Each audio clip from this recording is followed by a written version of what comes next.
Hi, how's everyone? Thanks for coming back. Hello and welcome if you are new. I'm glad you found me. We're doing Libra today because we did Virgo the other day. So we're going to do Libra. I laid out a 5 card spread, past influences, current energies, near future, looking forward, and the anchor cards at the bottom of the deck, which could be influences that we do not see yet. Okay? Um, so Libra, what do we have going on in you? Let's see. Uh, it's sidereal astrology. I checked the chart, and Libra. Oh, okay. Lilith. We'll talk about Lilith. We have Lilith at 22 degrees in Libra. Lilith has been there for a while. I think it takes about 18 months to go through each sign, and right now it's around the 22 degrees mark of Libra. And that is square to Mercury in Cancer, but it's also trine to Jupiter in Gemini, which is nice. You also have our ruling planet Venus at 6 degrees Cancer, and it's in a nice trine with Saturn and Neptune, both conjunct in Pisces.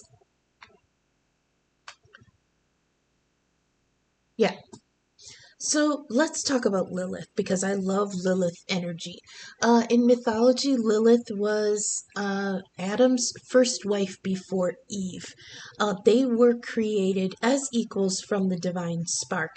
So when Adam, in his manness, decided he wanted to be the controller, he wanted to be, the alpha male energy here. Basically, he wanted to be on top, all right? And he wanted Lilith to take the submissive role. And she said, "What for? We're equals. There's no way I'm going to be underneath you."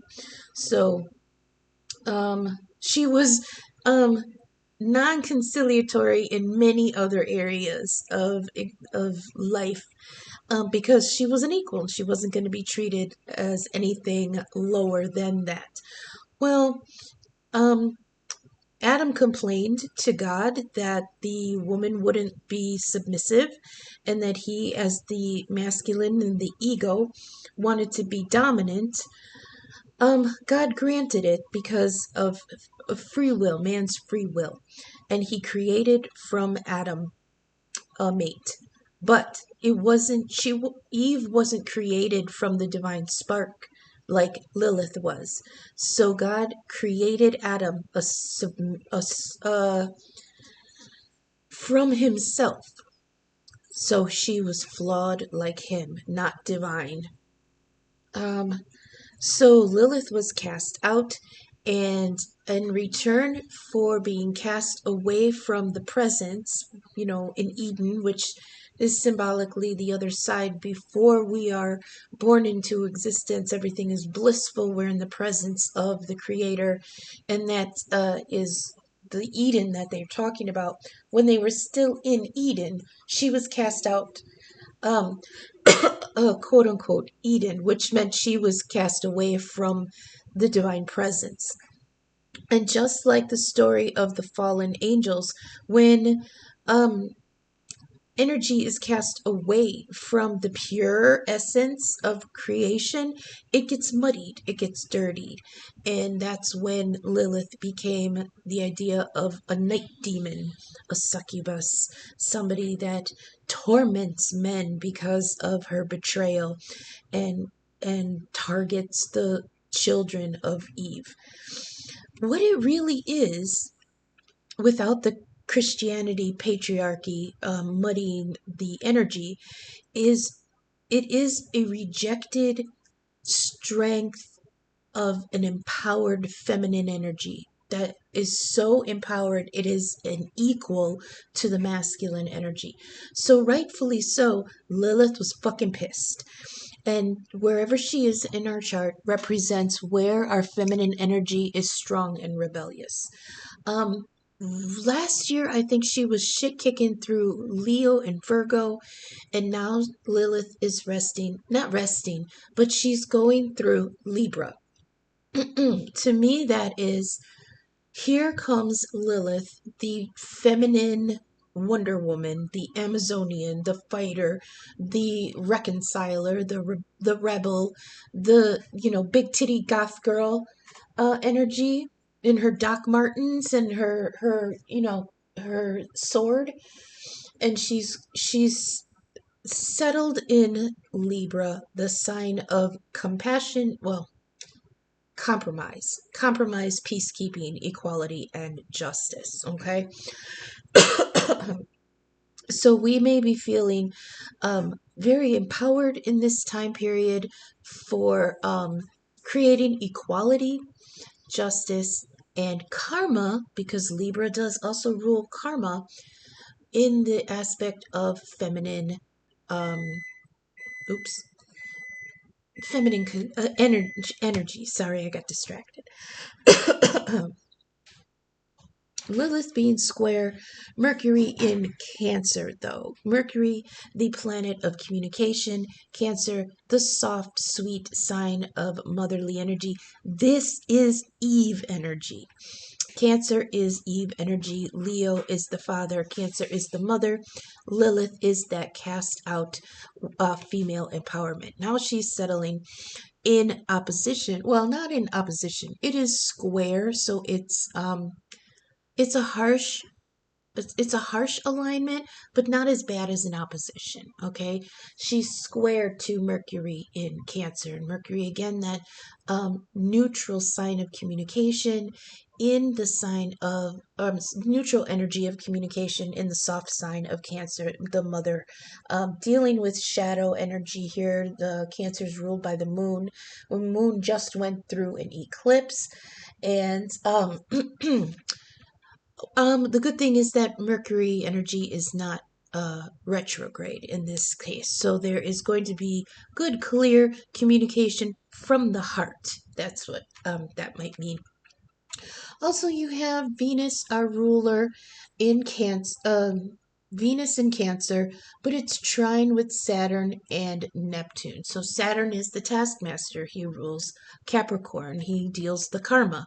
So the way that Libra does it is she weighs the scales. She weighs things on the scale, and she logs down, she marks down what the karma is going to be, what the verdict is going to be.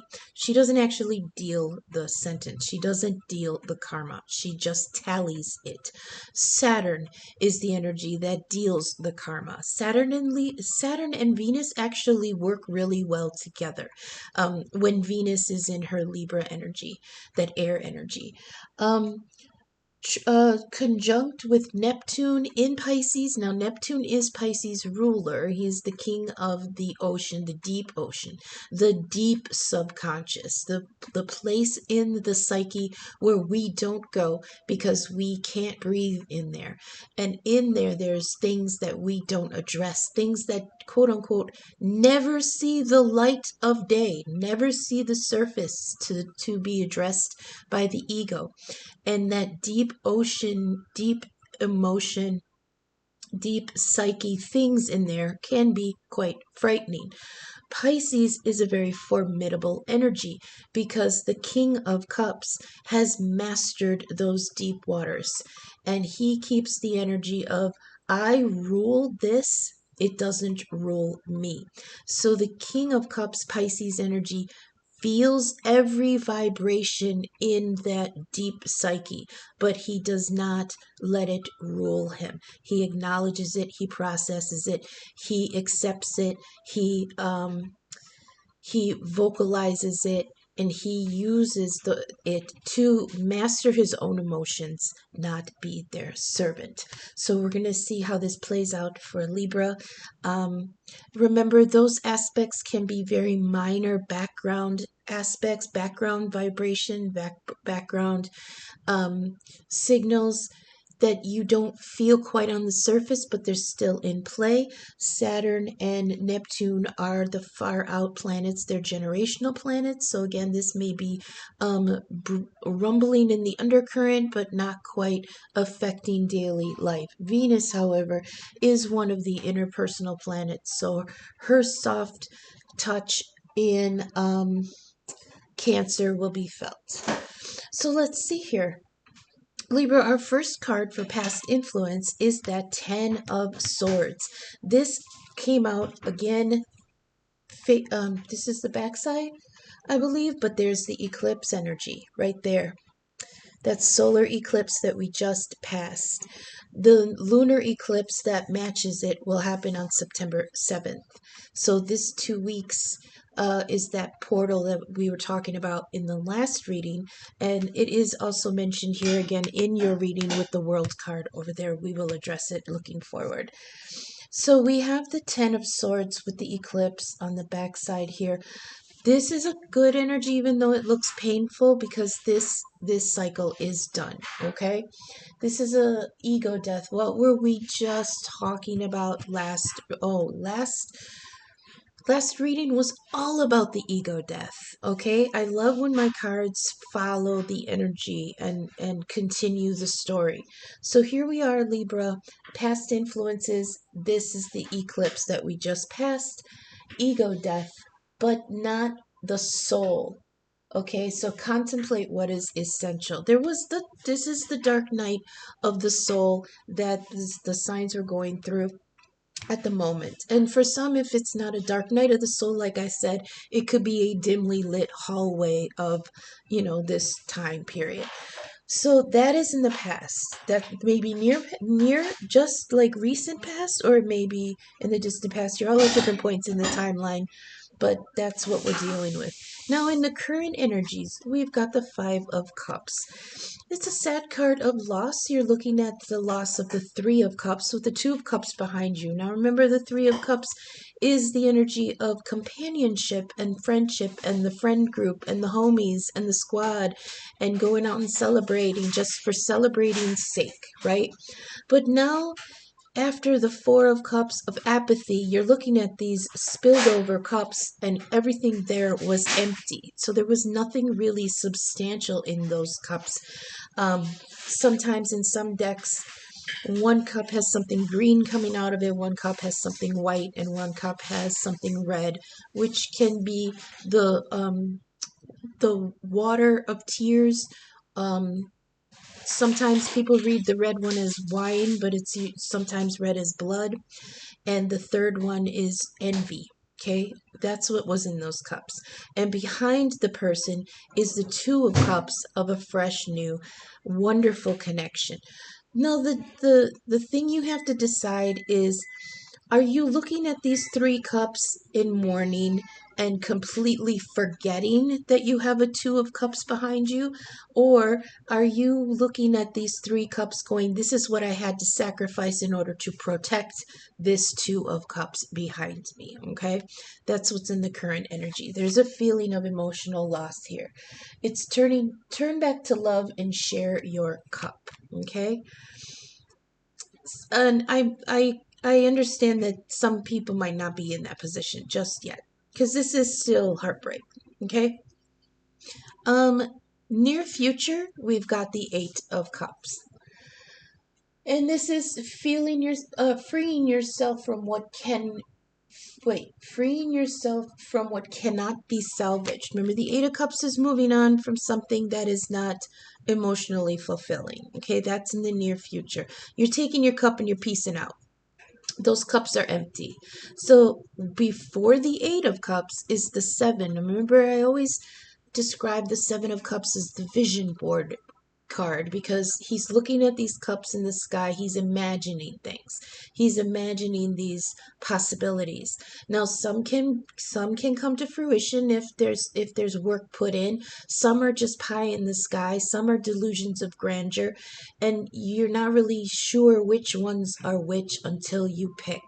So after that, this person, the Eight of Cups, this is walking away from the things that didn't pan out, the things that you decided to not keep, and you're taking the one cup and you're moving forward. And the card after this is the Nine. So you're moving towards the preparation of being open again for a love that will complete you.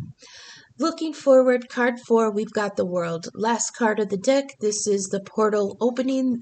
This, I believe, is the next 2 weeks. Okay, so the World card for me here in the front, on the front side, not the back, the world card for me here in the near future or looking forward position. This represents the end of the eclipse cycle when we have the lunar eclipse in Aquarius on September 7th. So we're gonna read this for the next 2 weeks. So at that time, if you are so ready, this is going to be a portal of triumph where you will finally get your reward and you'll have renewal and a sense of completion. That's beautiful. So we're going to do the anchor cards, the bottom of the deck. I'm going to do several because since this deck has they have front and back, we can read both ends. So for the first side, we've got the Fool. So that's a new beginning. We go from the World card, which is the last card of the Major Arcana, back to the Fool, which is 0. So it's a 0. I heard a 0-point reset. Okay, and the good thing about the Fool is that he goes forward unburdened with baggage from the previous cycle. So that's where we are in that 8 of Cups. Remember yesterday in the reading, we got the save point card where if you're in video games, you reach a save point and you drop items that you don't need, you take inventory of what you have, and then you try to stock up on what you will need for the new level. Okay, that's where we are with the Fool energy. Under that, you've got the 10 of Pentacles on the backside. This is an interesting energy because in the card, the man is looking forward to where his legacy is going, and he sees projected in front of him young people, which is supposed to represent descendants, right? But for me, this card is saying that the future is asking for your permission to be manifested, okay? So you have to address it, acknowledge it, and work with it in order to actually make it come to fruition. And that's coming in after the Fool. So it's a new cycle going towards the future that is asking for your approval to be manifested. You have to approve it and then work towards it. Okay. Underneath that, you do have the Page of Swords on the reverse. This is somebody who is quite what's the word? You don't have a lot of confidence here. This is somebody who's worried about measuring up to what others think they should be doing. Okay, this is somebody who's going to need guidance, and that could be you, that could be somebody that you're dealing with. But Libra, we're reading this for our sign. The Page of Swords is Gemini energy. Yeah, somebody who's eager and intellectual and a good thinker and a good, but they're untested, so they don't really have the experience behind them to give them the confidence that they need.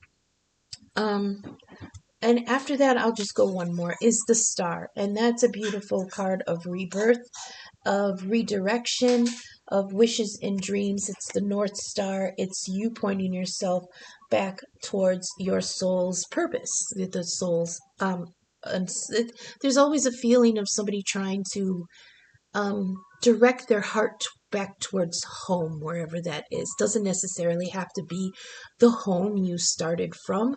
It's the home that you decide to build for yourself in the future. You are setting your sights. There's a new direction, and you are going on that journey. It's blessed too. And here we have, she's pouring out two pitchers. One is gold and one is silver, representing the sun and the moon. And the sun and the moon have been playing together in the cards a lot lately, especially since we had that eclipse recently. So then let's see the other side. On the other side, we have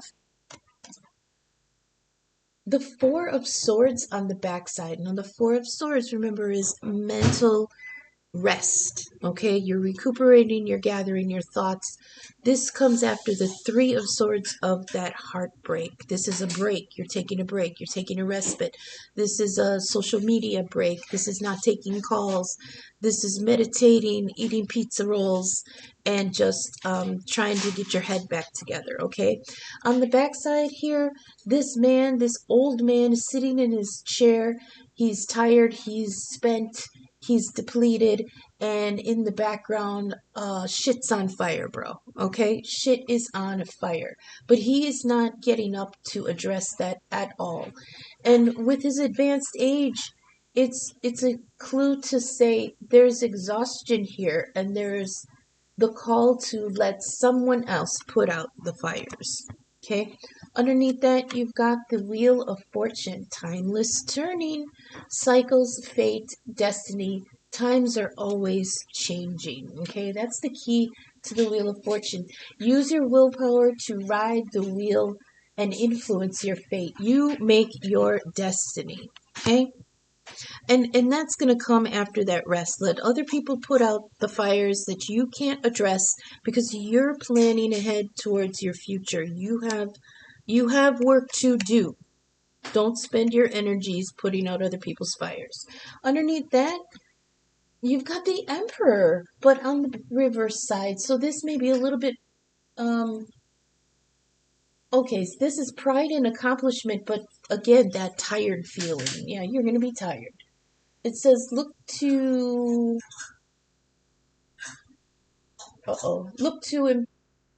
expand growth and address the darkness to help others. Okay? Does that look? My handwriting is, let's see, loosen. Oh, okay. So yeah, the Emperor does sometimes keep a tight grip on things. He is all four kings rolled into one. He is in his upright energy, so his pursuits are noble and his intentions are honorable. He's got a good grasp on what he wants. He's been through a lot. He's got his kingdom set, but sometimes the grip can be a little bit tight. And what's the line from Star Wars? The tighter you close your hands, the more star systems will slip through your fingers, which means the tighter you try to retain control over things that you're not. How many? Let's see. The tighter you try to retain control over things that you need to let go of, things are going to be slipping through your fingers anyways. Okay, so that's what I have for those influences that might not be seen yet. So we're going to go ahead to the theme cards and see if we can get some final little advice for us Libras. If you're vibing with my content, my information is down in the description. Venmo, Cash App, email address. I'm available for personal readings and birth chart inquiries. Please like, share, subscribe, leave a comment.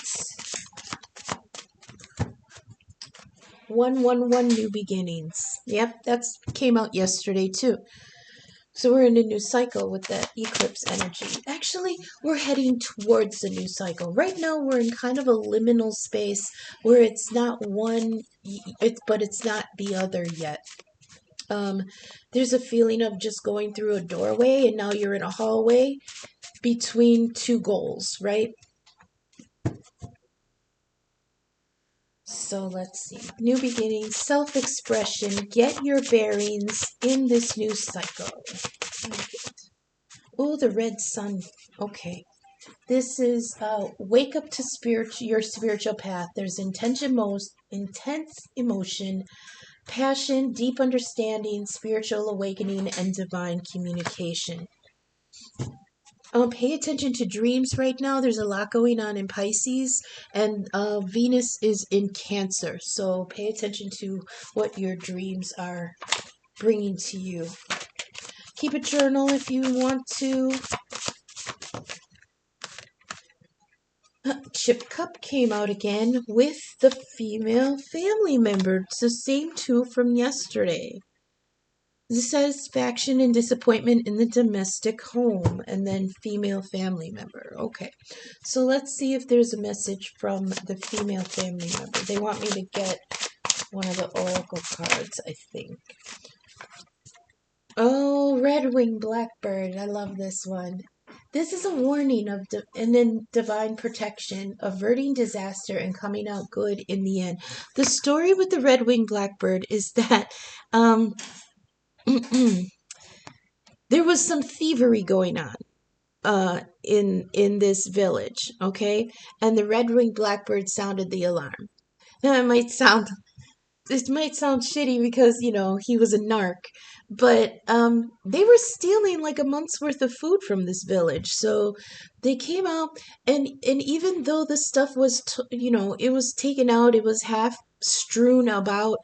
um they were able to have a banquet and celebrate that they had saved their reserves. So the call of the red-winged blackbird is like a chirpy warning that there's thievery afoot, but that you're divinely protected and you're going to come out better in the end, because like in the story they came out at the end with a banquet for everybody, and they were able to enjoy what they had saved. Okay.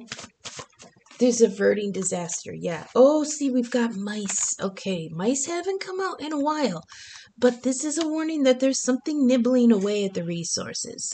It can be different for everybody, but there's a dwindling away, a slow decay of these resources. So keep an eye on the money. A lot of times I'm reminded of, like, check your bank statements, because there might be subscriptions that you're still paying $30 a month for something that you don't even use anymore, or you forgot you were paying for, and that might be eating away at at the bank account, and you don't even know it.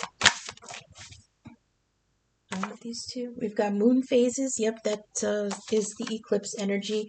Cauldron came out again, just like yesterday. Something is brewing and simmering and processing. Something's stewing. And the message that comes with this is always, don't lift the lid.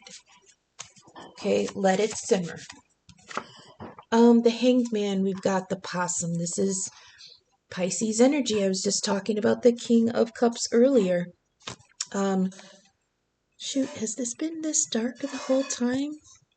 I apologize, I didn't look at the brightness here. Let me brighten that up for a little bit.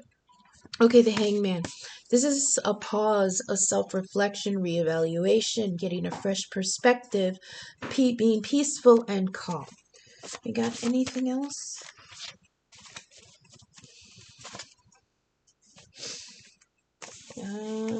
Somebody's feeling a little bit of lack here. There's the empty chest.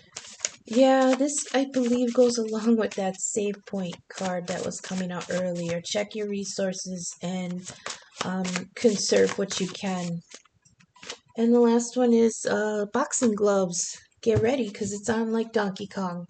That's what I have for Libra. And tomorrow is Tuesday, so I think let me see what we have going on for Tuesday.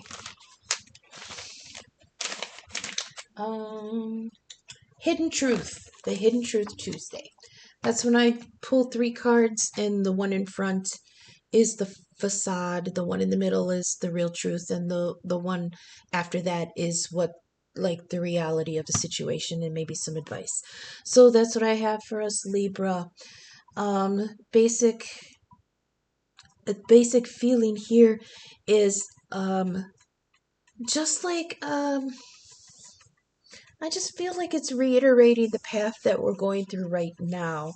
The eclipse energy is bringing that ego death, or the dimly lit hallway, between the solar eclipse and the lunar eclipse this next 2 weeks. Don't do any manifestation work these next 2 weeks. This is like an extended new moon, the dark moon, where we don't do any manifesting. This is shedding. This is release. This is healing. This is taking accountability for inner work. Okay.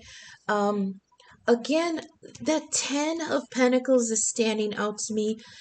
I'm hearing the future is asking your permission to begin. Okay, so that's what I have for us. And all my information again in the description. I hope you vibed with this. Until I see you again in the next reading. Okay, thanks. Bye.